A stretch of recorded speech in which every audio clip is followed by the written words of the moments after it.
Hello government officers, welcome to Virutcham TNPSC. இந்த வீடியோவில் எதை பற்றி பார்க்கலாம் அப்படின்னா, குரூப் 1க்கான 30 டேஸ்க்கு ரிவிஷன் பிளான் கேட்டிருந்தாங்க. ஸோ நான் ஃபாலோ பண்ணுற ரிவிஷன் பிளான் வந்து இந்த வீடியோவில் கொடுக்குறேன். அதாவது யூனிட் 8 தான் வந்து உங்களுக்கு யூனிட் 6 வந்து கொடுத்துருக்காங்க. தமிழ்நாடு ஹிஸ்ட்ரி அதுலேருந்து 40 கொஸ்டின்ஸ் வந்து கேட்குறாங்க. ஸோ அப்போ வந்து பார்த்தீங்க அப்படின்னா, நம்ம அதிகமாக வந்து எது வந்து உங்களுக்கு வந்து அதிக கொஸ்டின்ஸ் வந்து கேட்குறாங்களோ அந்த ஏரியாவை வந்து அதிகமாக ஃபோக்கஸ் பண்ணி நல்லா ரிவிஷன் பண்ணணும். ஸோ அதனால் வந்து பார்த்தீங்க அப்படின்னா, டிஎன் ஹிஸ்ட்ரி அதாவது தமிழ்நாடு ஹிஸ்ட்ரிக்கு வந்து 4 டேஸ் ஒதுக்கியிருக்கேன். இந்த 4 டேஸ் நீங்கள் எப்படி வந்து பைஃபர்கேட் பண்ணணும் அப்படின்னா, 3 டேஸ் வந்து இருக்கிற பார்ட் எல்லாத்தையுமே ரிவிஷன் பண்ணிடணும். அதாவது ஃபர்ஸ்ட் பார்ட் வந்து திருக்குறள், அதுக்கப்புறம் இலக்கியம் 17 மேல்கணக்கு 17 கீழ்கணக்கு நூல்கள். அது போக வந்து பார்த்தீங்க அப்படின்னா ஒரு நாள் ஃபுல்லாக தமிழ்நாடு ஹிஸ்ட்ரி அந்த 10th ஸ்டாண்டர்டில் இருக்கிறது எல்லாத்தையுமே ரிவிஷன் பண்ணிவிட்டு, அதுக்கப்புறம் வந்து பார்த்தீங்க அப்படின்னா லாஸ்ட் டேயில் இருக்கிறது என்ன பண்ணணும் அப்படின்னா, அந்த லாஸ்ட் டேயில் இருக்கிறது வந்து ஆஃப் டே வந்து இருக்கிற பேலன்ஸ் இருக்கிறது, அதாவது தெரியாமல் நீங்கள் இம்பார்ட்டண்ட்டாக எடுத்து வச்சுருப்பீங்க இல்லையா, ஸோ எதெல்லாம் உங்களுக்கு மறக்கும் அப்படின்னு இருக்குமோ அது எல்லாத்தையுமே ஆஃப் டே ரிவிஷன் பண்ணிவிட்டு, இல்லை அப்படின்னா டெஸ்ட் போட்டிருந்தீங்க அப்படின்னா அதெல்லாம் திருப்பி பார்த்துட்டு ரிமைனிங் இருக்கக்கூடிய ஆஃப் டேயில் வந்து பார்த்தீங்க அப்படின்னா கரண்ட் அவர்ஸ் தமிழ்நாடு ஹிஸ்ட்ரி ரிலேட்டடாக என்னென்ன கரண்ட் அவர்ஸ் இப்போ வந்திருக்கோ அதை வந்து கோத்ரூ பண்ணுங்க. ஓகேங்களா? ஸோ இந்த மாதிரி தான் எல்லா சாப்டரும் நீங்கள் கொண்டு போனீங்க. இந்த 30 நாள் இந்த மாதிரி ஒவ்வொரு யூனிட்டும் கொண்டு போனீங்க அப்படின்னா கரெக்டாக இருக்கும். ஓகேங்களா? ஸோ 4 டேஸ் வந்து பார்த்தீங்க அப்படின்னா தமிழ்நாடு ஹிஸ்ட்ரிக்கு எடுத்துக்கோங்க. அடுத்து யூனிட் 4 ஓகேங்களா? யூனிட் 4 என்ன அப்படின்னா பாலிட்டியும் வந்து அதே மாதிரி தான். பாலிட்டியும் 40 கொஸ்டின்ஸ் வருது அப்படிங்கும்போது நீங்கள் அதில் நல்லா வெல்வெஸ்டாக இருக்கணும். அதை வந்து நீங்கள் அதையும் வந்து பார்த்தீங்க அப்படின்னா 3 பார்ட்டாக பிரிச்சுக்கோங்க.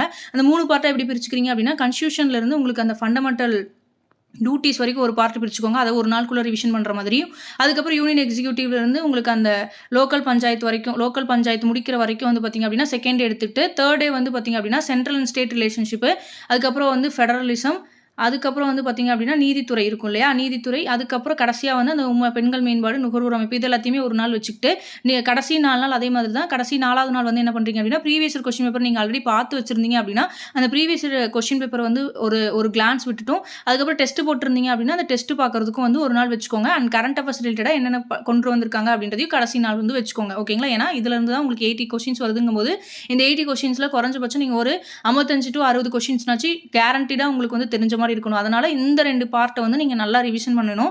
அடுத்து வந்து பார்த்தீங்க அப்படின்னா எக்கனாமிக்ஸும் தமிழ்நாடு அட்மினிஸ்ட்ரேஷன், இதுலேருந்து 50 கொஸ்டின்ஸ் வருது இல்லையா. ஸோ இந்த 50 கொஸ்டின்ஸில் வந்து பார்த்தீங்க அப்படின்னா எக்கனாமிக்ஸ் வந்து 3 நாள் வந்து எப்படி அப்படின்னா 11th ஸ்டாண்டர்ட் எக்கனாமிக்ஸ் ஒரு நாள் ரிவிஷன் பண்ணிடலாம், 12th ஸ்டாண்டர்ட் எக்கனாமிக்ஸ் ஒரு நாள் ரிவிஷன் பண்ணிடலாம், அண்ட் 6th to 9th இருக்கிறது 10th வரைக்கும் இருக்கிறது ஒரு நாள் பண்ணிடலாம். ஓகேங்களா? எக்கனாமிக்ஸ்க்கு. அண்ட் தமிழ்நாடு அட்மினிஸ்ட்ரேஷன் பொறுத்த வரைக்கும் ஒரு நாள் ஸ்கூல் புக்கில் இருக்கிறது, ஒரு நாள் வந்து பார்த்தீங்க அப்படின்னா கரண்ட் அஃபேர்ஸ்க்கும் எடுத்துக்கிட்டீங்க அப்படின்னா இப்படி நீங்கள் ரிவிஷன் பண்ணீங்க அப்படின்னா உங்களுக்கு அந்த 30 டேஸில் இந்த 5 டேஸ் வந்து யூனிட் 5க்கு வந்து கரெக்டாக இருக்கும். ஓகேங்களா? அடுத்து unit 3 history and INM. History பொறுத்த வரைக்கும் உங்களுக்கு பெரிய அளவில் இல்லை. ஹிஸ்ட்ரி வந்து அந்த 6 டைனஸ்டி இருக்கும். அது போக இண்டஸ் வேலி சிவிலைசேஷன் இருக்கும் இல்லையா, ஸோ அதை மட்டும் படிச்சுக்கிட்டீங்க அப்படின்னா போதும். இது 2 நாள் வந்து ரிவிஷன் பண்ணிடலாம்.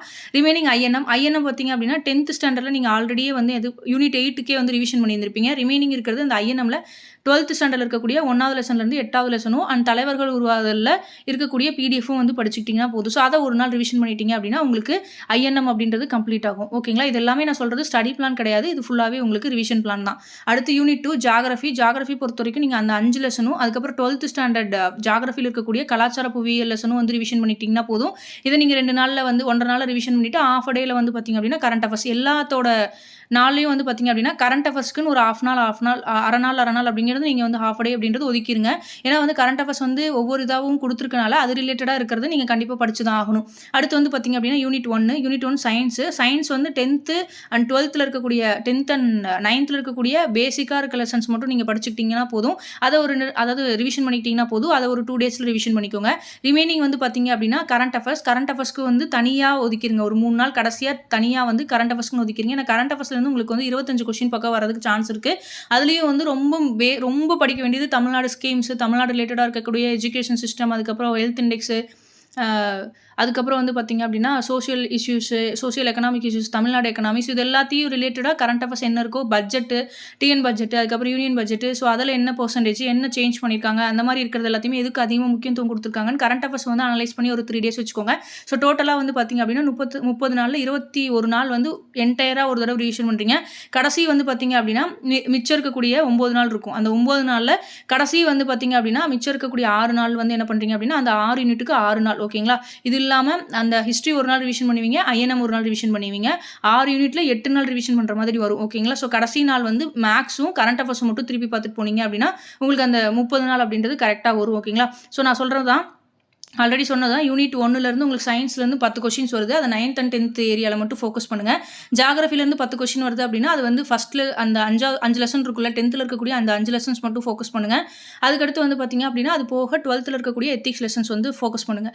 யூனிட் 3 ஹிஸ்ட்ரி பொறுத்த வரைக்கும் 7th ஸ்டாண்டர்ட் ஃபஸ்ட்டு முடிச்சுட்டு அதுக்கப்புறம் 11th ஸ்டாண்டர்ட் போங்க. ஏதாவது ஒன்று வந்து நீங்கள் தெளிவாக இருக்கணும். ஒன்று நீங்கள் அந்த ஹைராக்கி வந்து கரெக்டாக வரும் இல்லையா, ஸோ அது அந்த ஆர்டருக்கு தெளிவாக இருக்கணும். அதுக்கப்புறம் அந்த கல்ச்சர் அப்படின்றது தெளிவாக இருக்கணும். அந்த 6 டைனஸ்டி அப்படின்றது ரொம்ப ரொம்ப தெளிவாக இருக்கணும். ஓகேங்களா, கண்டிப்பாக அந்த குப்தாஸ்லேருந்தும் அதுக்கப்புறம் டெல்லி சுல்தான்லேருந்து கொஷின் வந்துட்டே இருக்கும். அந்த ஏரியாவெல்லாம் நல்லா கவர் பண்ணிக்கோங்க. அண்ட் இண்டஸ் வேலி சிவிலைசேஷன்லேருந்தும் கண்டிப்பாக ஒரு கொஷின் வந்துடும். ஓகேங்களா, அடுத்து ஐஎன்எம் பொறுத்த வரைக்கும் வந்து பார்த்தீங்க அப்படின்னா 10th இருக்கக்கூடிய அந்த 6 லெசனும் 12th இருக்கக்கூடிய அந்த 8 லெசன் படித்தா போதும். இந்தியன் பாலிட்டி பொறுத்த வரைக்கும் வந்து 40 கொஷின் வருது. அந்த 40 கொஷினில் 10th இருக்கக்கூடிய அந்த 3 லெசன், ஓகேங்களா, 10th இருக்கக்கூடிய அந்த 3 லெசன் ரொம்ப ரொம்ப இம்பார்ட்டன்ட். அது போக வந்து பார்த்தீங்க அப்படின்னா 12th இருக்கக்கூடிய 5 லெசன்ஸ். ஓகேங்களா, ஏன்னா இது டிகிரி ஸ்டாண்டர்ட் இருக்கனால நீங்கள் 12th இருக்க பாலிட்டியும் வந்து ரிவிஷன் பண்ணுற மாதிரி இருக்கும். 6th 10th வரைக்கும் இருக்கிறது வந்து 6th 9th வரைக்கும் இருக்கிறது ஒரு நாள்லேயே கவர் பண்ணிடலாம். என்னோட நோட்ஸ் ஆல்ரெடி நான் வந்து மெட்டீரியல் விருச்சம் டிஎன்பிஎஸ்சியோட மெட்டீரியலில் வந்து அப்லோட் பண்ணியிருக்கேன். அந்த நோட்ஸ் வச்சு நீங்கள் படிச்சிங்க அப்படின்னா ஒரே நாள்லேயே வந்து 6th 9th வந்து கவர் பண்ணிடலாம். ரிமைனிங் இருக்க 10th ஒரு நாள் ஆகும். அதுக்கப்புறம் 12th இருக்கிறது ரிவிஷன் பண்ணிட்டீங்க அப்படின்னா போதுமானதாக இருக்கும். ரெஃபரன்ஸ் பார்க்குறவங்க இங்கிலீஷ் மீடியம் இருக்கவங்க வந்து லக்ஷ்மிகாந்த் புக்கும், தமிழில் இருக்கிறது வந்து சதீஷ் குமார் அவங்களோட பிரகதீஷ் பப்ளிகேஷனும் வந்து ரெஃபர் பண்ணிக்கலாம். ஓகேங்களா, அடுத்து இந்தியன் எக்கனாமி பொறுத்த வரைக்கும் வந்து உங்களுக்கு வந்து 11th எக்கனாமியில் இருக்க 7th 7வது லெசன்லேருந்து 11வது லெசன் வந்து ஃபோக்கஸ் பண்ணணும். 12th இருக்கிறது வந்து தேசிய பொருளாதாரம், அதுக்கப்புறம் இந்த வேலை வாய்ப்பு, தேசிய வருமானம் அப்படின்றது ஒரு லெசன் வரும்.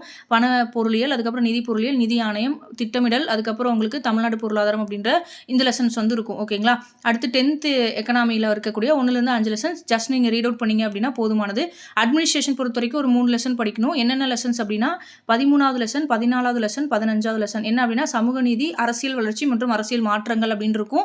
அது போக நீங்கள் வந்து தினமொரு ஜிகே அப்படின்ற சேனலும் துரோணா அகாடமி அப்படின்ற சேனலில் கரண்ட் அஃபேர்ஸ், தமிழ்நாடு ரிலேட்டடாக இருக்கக்கூடிய கரண்ட் அஃபேர்ஸ் வந்து பார்க்கணும். ஹெல்த் ரிலேட்டடாக, எஜுகேஷன் ரிலேட்டடாக வந்து என்னென்ன மாற்றங்கள் இருக்குது, அப்புறம் தமிழ்நாடு பட்ஜெட் எல்லாமே நல்லா படிக்கணும். தமிழ்நாடு பட்ஜெட்டுக்கு வந்து என்ன குரல் கொண்டு வந்து கொடுத்துருக்காங்க அப்படின்றது எல்லாத்தையுமே நல்லா படிக்கணும். கடைசியாக தமிழ்நாடு ஹிஸ்ட்ரி பொறுத்த வரைக்கும் நான் ரெஃபர் பண்ணுறது வந்து யூனிட் 8 புக். இதுக்கு முன்னாடி A3 புக் போட்டிருந்தாங்க இல்லையா, ஸோ அதை தான் வந்து ஃபாலோ பண்ணியிருந்தேன். அது ரிவிஷன் பண்ணால் கரெக்டாக இருக்கும். அதுவே உங்களுக்கு ஸ்கூல் புக்கில் இருந்து தொகுத்து கொடுத்துருந்தாங்க. நான் முதல்ல அதை ஃபாலோ பண்ணிட்டு இருக்கனால அந்த புக் படிக்கிறேன்.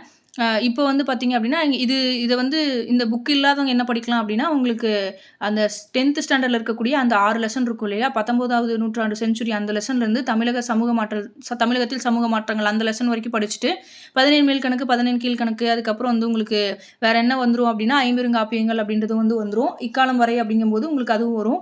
அது போக வந்து பார்த்தீங்க அப்படின்னா வேறு என்ன அப்படின்னா திருக்குறள் படிப்பீங்க. திருக்குறள் வந்து அந்த 20 அதிகாரம் ஸ்ட்ராங்காக வச்சுக்கோங்க. புக்குக்கு பின்னாடி இருக்கிறது எல்லாத்தையுமே நல்லா ஸ்ட்ராங்காக வச்சுக்கோங்க. ஸோ இது வந்து யூனிட் 8க்கு பண்ணால் போதும். இது போக பெண்கள் விடுதலை போராட்டத்தில் பெண்களின் பங்கு அப்படின்றது மட்டும் உங்களுக்கு என்ன வரும் அப்படின்னா அந்த நோட்ஸில் இருக்கிற A3யில் இருக்கிறது வந்து நான் இது எடுத்து போட்டுறேன். ஓகேங்களா, PDF ஃபோட்டோ எடுத்து பண்ணி உங்களுக்கு PDF-ஆக வந்து கொடுத்துட்றேன்.